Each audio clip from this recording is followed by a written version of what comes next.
শুরুতে জানিয়ে দেব ইসরায়েলের লেবাননে হামলার ভয়ঙ্কর পরিণতির তথ্য জানালো ইরান। জানিয়ে দেব গোপনে ফিলিস্তিনিদের বিপুল জমি দখল করার অভিযোগ উঠেছে ইসরায়েলের বিরুদ্ধে। জানিয়ে দেব পশ্চিমাদের বধ করতে চীন রাশিয়ার নতুন অস্ত্র উন্মোচন। সর্বশেষ জানিয়ে দেব পাল্টাপাল্টি অবস্থানে যুক্তরাষ্ট্র রাশিয়া নতুন করে স্নায়ুযুদ্ধের আশঙ্কা। ইসরায়েলের লেবাননে হামলার ভয়ঙ্কর পরিণতির কথা জানালো ইরান। ফিলিস্তিনের সঙ্গে যুদ্ধের পর এবার লেবাননের সঙ্গে সম্পর্ক উত্তপ্ত হচ্ছে ইসরায়েলের। দুই দেশের মধ্যে হামলা পাল্টা হামলা চলছে। এমন পরিস্থিতিতে লেবাননে হামলার ভয়ঙ্কর পরিণতির কথা জানিয়েছে ইরানের ভারপ্রাপ্ত পররাষ্ট্রমন্ত্রী আলী বাকেরি কানি। বৃহস্পতিবার জেরুজালেম পোস্টের এক প্রতিবেদনে এই তথ্য জানানো হয়েছে। আলী বাকেরি কানি বলেন, ইসরায়েলে লেবাননে আগ্রাসন শুরু করলে যুদ্ধক্ষেত্রে তাদের জন্য জাহান্নাম পরিণত হবে। তারা আর সেখান থেকে বের হতে পারবে না। বুধবার ইরানের মন্ত্রিসভার সাপ্তাহিক বৈঠকের মধ্যে এক বিরতিতে সংবাদ সম্মেলনে তিনি এই কথা বলেন। ইসরায়েলের সরকার সম্প্রতি লেবাননের প্রতিরোধ যোদ্ধা হিজবুল্লাহর বিরুদ্ধে সর্বাত্মক যুদ্ধ করার হুমকি দিয়েছেন। বিষয়টি নিয়ে দুপক্ষের মধ্যে তুমুল উত্তেজনা চলছে। এমন পরিস্থিতিতে বিভিন্ন দেশ তাদের নাগরিকদের লেবানন ছাড়ার নির্দেশ দিয়েছেন। হিজবুল্লাহকে ইসরায়েলের বিরুদ্ধে শক্তিশালী খেলোয়াড় হিসেবে প্রশংসা করেন ইরানের ভারপ্রাপ্ত পররাষ্ট্রমন্ত্রী। তিনি বলেন, লেবাননের এই যোদ্ধারা খুবই শক্তিশালী ভূমিকা পালন করছেন। এটি আন্তর্জাতিক ও কূটনীতির ক্ষেত্রে প্রতিরোধ সৃষ্টি করছে। আলী বাকেরি কানি বলেন, ইসরায়েলের সঙ্গে লেবাননের যুদ্ধ শুরু হলে ভূখণ্ডটি তাদের জন্য জাহান্নামে পরিণত হবে। ফলে সেখান থেকে তারা আর বের হতে পারবে না। এর আগে বৃহস্পতিবার ইসরায়েলের 200টিরও বেশি রকেট হামলার দাবি করেছে হিজবুল্লাহ। এক বিবৃতিতে হিজবুল্লাহ জানিয়েছে, ইসরায়েলের হামলা জবাবে তারা দেশটিতে 2 শতাধিক বিভিন্ন ধরনের রকেট হামলা চালিয়েছে। গোলান মালভূমিতে ইসরায়েলের 5টি ঘাঁটিতে এই হামলা চালানো হয়েছে। হিজবুল্লাহ আরও জানিয়েছে, জ্যেষ্ঠ নেতাকে তা হত্যার প্রতিশোধ নিতে ইসরায়েলি সামরিক বাহিনী 8টি অবস্থানকে লক্ষ্য করে তারা বিস্ফোরক বোঝাই ড্রোন হামলা চালিয়েছে।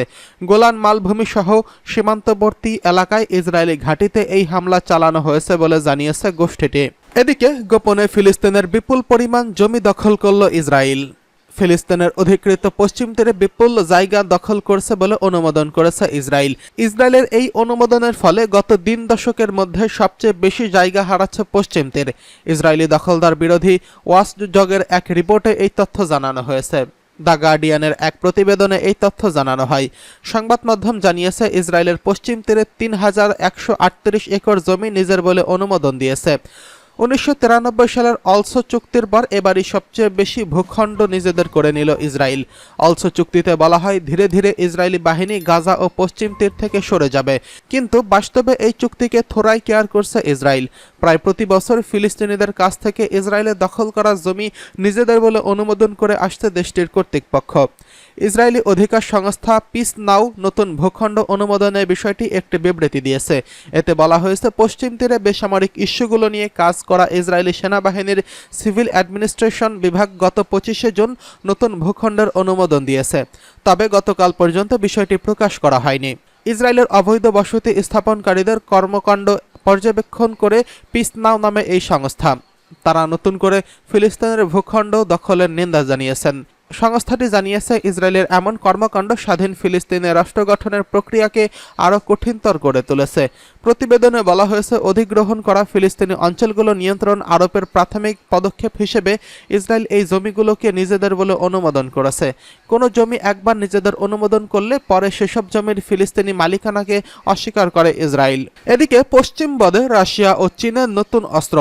যে কোনো উপায় পশ্চিমা আধিপত্য ভাঙতে চায় চীন ও রাশিয়া। এর জন্য বেশ কিছু জোট আঞ্চলিক সংস্থা তৈরি করেছে দেশ দুটি।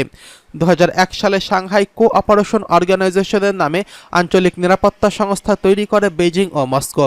সেই সময় বিষয়টিকে সন্দেহের চোখে দেখলেও এই জোটকে নিজেদের জন্য হুমকি বলে মনে করেনি পশ্চিমা বিশ্ব। কিন্তু চলমান ইউক্রেন যুদ্ধের মধ্যেই এই জোটের সদস্য করা হয় পশ্চিমাদের সঙ্গে তিক্ত সম্পর্ক থাকা ইরানকে। ফলে একে ভূরাজনৈতিক আধিপত্য গড়ার জোট হিসেবে দেখে আসছিল ইউরোপ, আমেরিকা ও তাদের ঘনিষ্ঠ মিত্ররা। এবার তাদের আরও এক চোখের কাঁটা বেলারুশকে জোটে অন্তর্ভুক্ত করেছে পুতিন ও শি জিনপিং, অথচ এই দেশটির সঙ্গে সীমান্ত রয়েছে ইউরোপীয় ইউনিয়নের। ফলে এমন পদক্ষেপের উদ্বেগ ও শঙ্কা জানাচ্ছে ইউরোপের দেশগুলো। বিশ্লেষকরা বলছেন, পশ্চিমের একক আধিপত্য রুখে দিতেই সাংহাই জোট সম্প্রসারণ করছে পুতিন ও শি জিনপিং। চীনের ফরেন পলিসি নিয়ে গবেষণা করেন ইভা সিওয়ার্ট। তিনি বলেন, যুক্তরাষ্ট্র ও তার ইউরোপীয় মিত্রদের সঙ্গে সাপে নেউলে সম্পর্ক বেলারুশের। এমন একটি দেশকে জোটে নেওয়ার মাধ্যমে চীন ও রাশিয়া বোঝাতে চেয়েছে যে এটি এখন আঞ্চলিক নিরাপত্তা সংস্থা নয়, এটি এখন ভূরাজনৈতিক জোট, যার লক্ষ্য পশ্চিমাদের একক আধিপত্য খর্ব করা। তথ্য বলছে, বেলারুশে যুক্ত হওয়ায় সাংহাই জোটের সদস্য সংখ্যা দাঁড়াবে 10-এ, যা বিশ্বের মোট জনসংখ্যার 40%।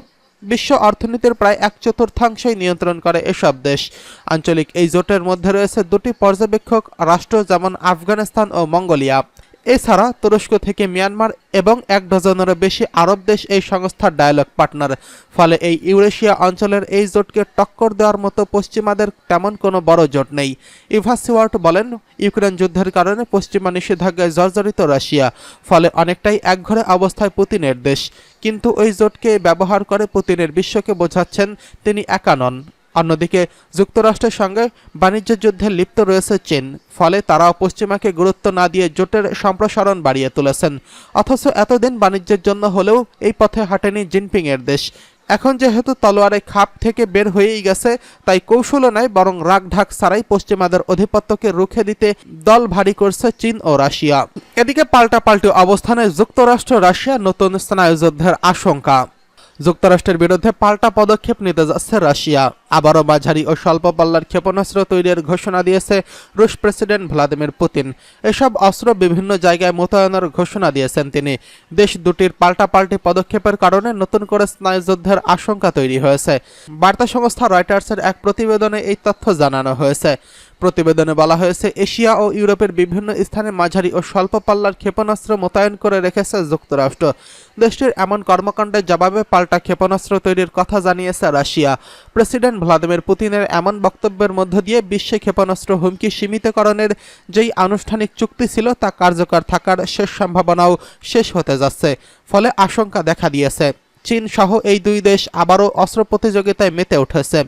স্নায়ুযুদ্ধের উত্তেজনা কমাতে রাশিয়া ও যুক্তরাষ্ট্র চুক্তি করেছিল। 1987 সালে স্বাক্ষরিত এই চুক্তিতে তৎকালীন সোভিয়েত ইউনিয়নের তৎকালীন প্রেসিডেন্ট মিখাইল গর্বাচেভ এবং যুক্তরাষ্ট্রের প্রেসিডেন্ট ডোনাল্ড রিগান স্বাক্ষর করেছিলেন।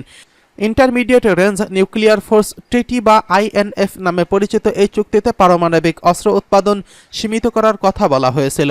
2019 সালের এই চুক্তি থেকে যুক্তরাষ্ট্র নিজেদের প্রত্যাহার করে নেয়। তৎকালীন প্রেসিডেন্ট ডোনাল্ড ট্রাম্প অভিযোগ করেন যে মস্কোর এই চুক্তির শর্ত লঙ্ঘন করেছে, যদিও ক্রেমলিন এই অভিযোগ অস্বীকার করে আসছে। যুক্তরাষ্ট্রের এমন পদক্ষেপ ও কর্মকাণ্ডের প্রতিক্রিয়ায় রুশ প্রেসিডেন্ট ভ্লাদিমির পুতিন বলেন, রাশিয়া এই ধরনের ক্ষেপণাস্ত্র মোতায়েন করবে না বলে প্রতিজ্ঞা করেছিল, কিন্তু যুক্তরাষ্ট্র এটির উৎপাদন ফের চালু করেছে।